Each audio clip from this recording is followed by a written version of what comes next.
already with the Drakey, they use almost always three. Oh no, we don't have much HP, and here we up against a skeleton. Anyway, they usually have palette swaps of each enemy design, and this game is usually in sets of 3. So we've already seen 2 of the Drakey enemies in the game so far. There's at least one more.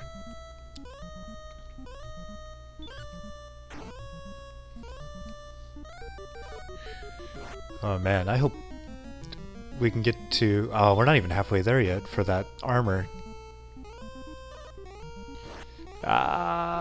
Yeah, actually, I should kind of hope that we don't run into these guys. Especially if we're gonna get bad rolls for our healing spell. Ooh, finally we did it though. Well, at least if I defeat one, he gives us a full night at the end. It's just that, you know, we're gonna have to be going back a lot if we run into a lot of those guys.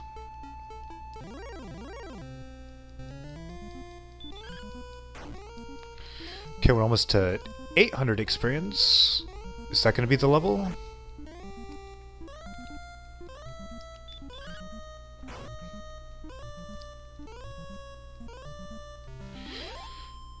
Yeah, and these old RPGs, man, especially since we only have one character, really have to watch your HP.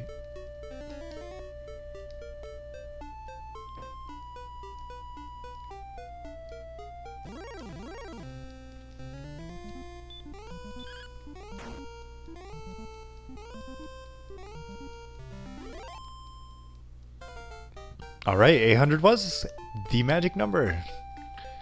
So we got one of our 2 levels, great. And for this level, we get 3 strength, 3 agility, 5 HP, and 3 MP. Alright, that's a pretty well-rounded level. No new magic though.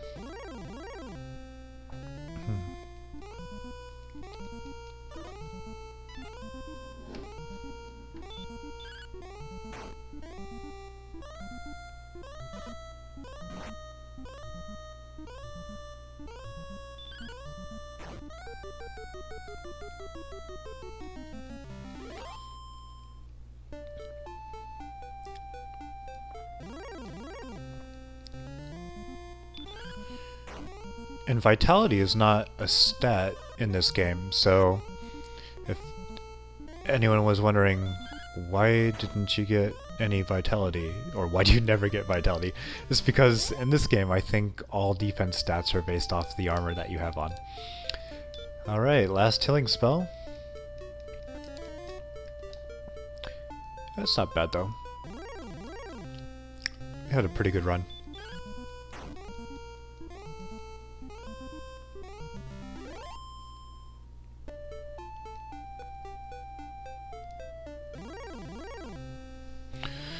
Another skeleton. Hopefully we can survive this. Oh yeah, we have no magic left.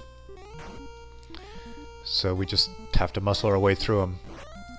Hopefully. Okay, 6 isn't terrible.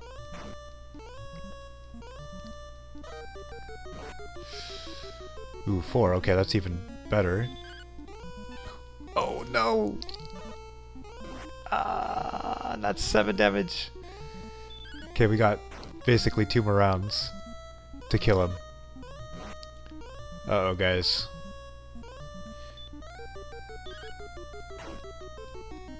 Okay, that should do it. Oh, that barely did it. Okay, great. Back to town.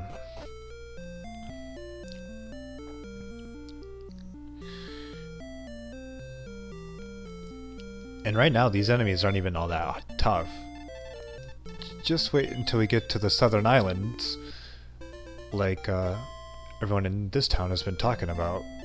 There's some brutal motherfuckers out there that if you just get an unlucky battle, man, your ass is toast. Also, one thing that this game didn't have that was introduced later into the series is a place to put your gold. So, the hero in this game just carried all of his money on him all the time, and I'm not sure if you've ever done that with your wallet and just had all your money on you, but there's always that one time where you leave your wallet somewhere and that fucking money is gone.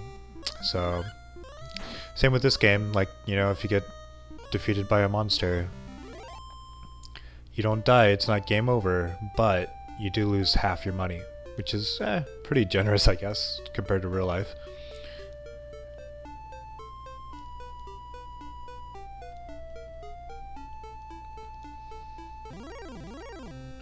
But later on in the series, they introduced basically a bank, I guess, a place to store your money. And you could put extra money in there, and if you died, you wouldn't lose anything that you put in to the bank. Oh, nice. We're one-shotting magicians. Good.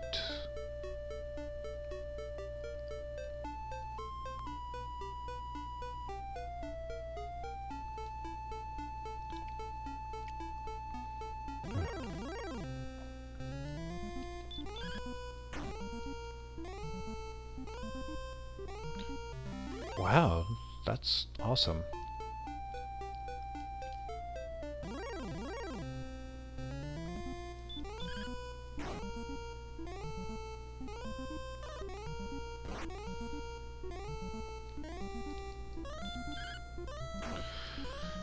Okay, so I'm thinking since we're already in this area and we're coming up close to 600 golds, oops, didn't mean to do that, that we're gonna get the more expensive piece of equipment first, which would be the iron armor.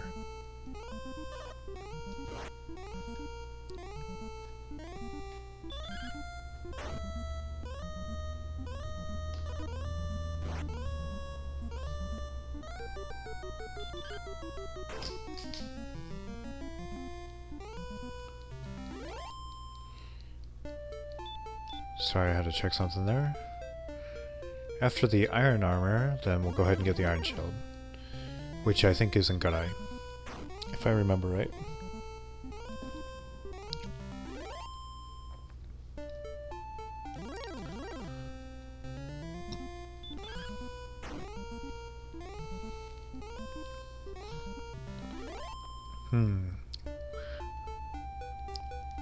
Seems like stat-wise though, we're getting pretty close to being able to take the cave on, so that makes me happy.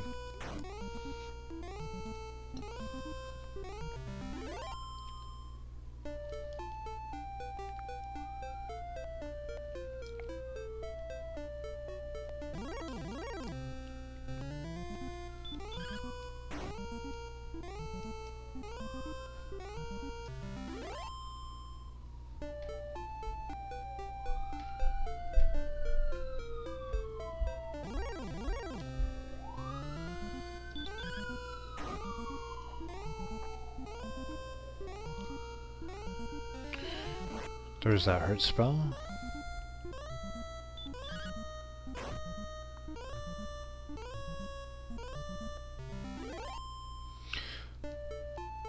Okay, so those three guys I was talking about, every one of them went on to make a series of their own. Of course, Yuji Horii made Dragon Quest, and is still making Dragon Quest. Kimura is... let's see, what did he do? Jungle Wars is the name of his game, and I don't think that was ever released in the United States. I think it started out as a Game Boy game, and then the second in the series was on the Super Famicom. And I've never played that game personally, so I couldn't tell you if it was good or not. And Miyaoka made a series called Metal Max, which I believe is also a Japanese-only title. And I think that was an RPG too. That was on the Famicom. Ooh. Well, hopefully we can just kill him in the next hit. There we go.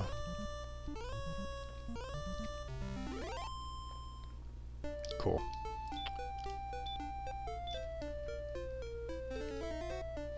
So anyway, I think that game had maybe a couple games in this series. And that was the end. So, of course, Yuji Horii is the most successful of the three, but that had been cool back in the day to work for Shonen Jump, which was kind of the coolest manga magazine of the day, with Akira Toriyama writing the original Dragon Quest, and at that time you had JoJo's Bizarre Adventure and Hotoku no Ken, Fist of the North Star, like, and you were in charge of writing about the video games, which, you know, there was no Famitsu when they started, so. And the other good thing is you got to promote your own game, and they did with a pseudonym, so, you know, no one understood who Yutei was. And when Yutei was like, oh man, this game Dragon Quest, it's the fucking shit. It's like something that's never been on a console before, and it's got tons of monsters, and you can play over an entire week, and it's not from the beginning each time. Like, it had been kind of cool for people to read that and be like, okay, yeah, this guy Yutei seems to like it a lot, so I'm gonna check out this Dragon Quest. And then, of course, he wasn't lying. It was a different experience. So once people got their hands on it, it was kind of like the Bernie Sanders of 1985 or 1986. The more people heard about it, the more they liked it.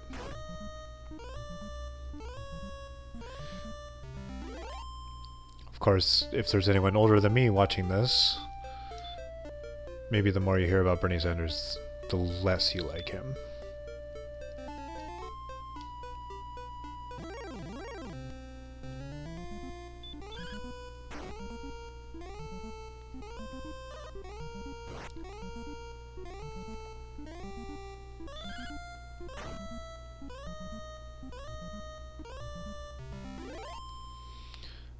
Alright, and just talking about Bernie Sanders, and we're 3/4 of the way to our new armor, which is good news.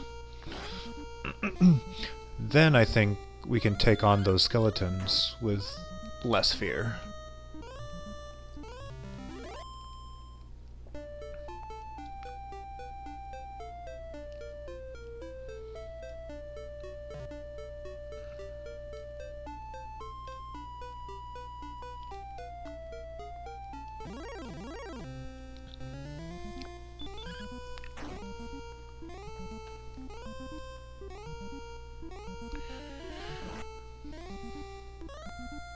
Wow, that was a pretty damaging hurt spell.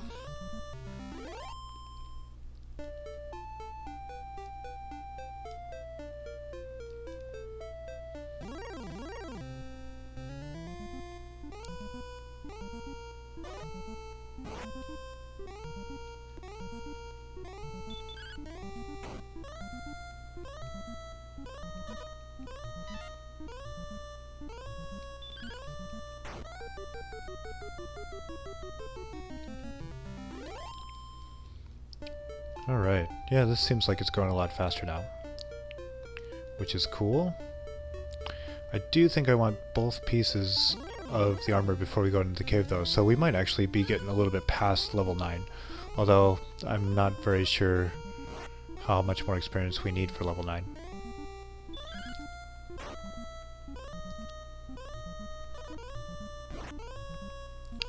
Ah, you know what I should do with those skeletons? I should try putting them to sleep.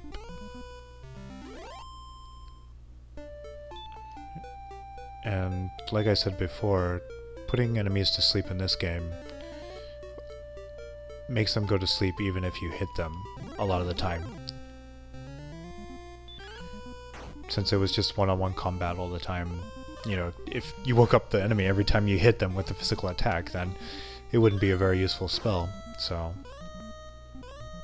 they go into a deep sleep. You know, the OG Dragon Quest hero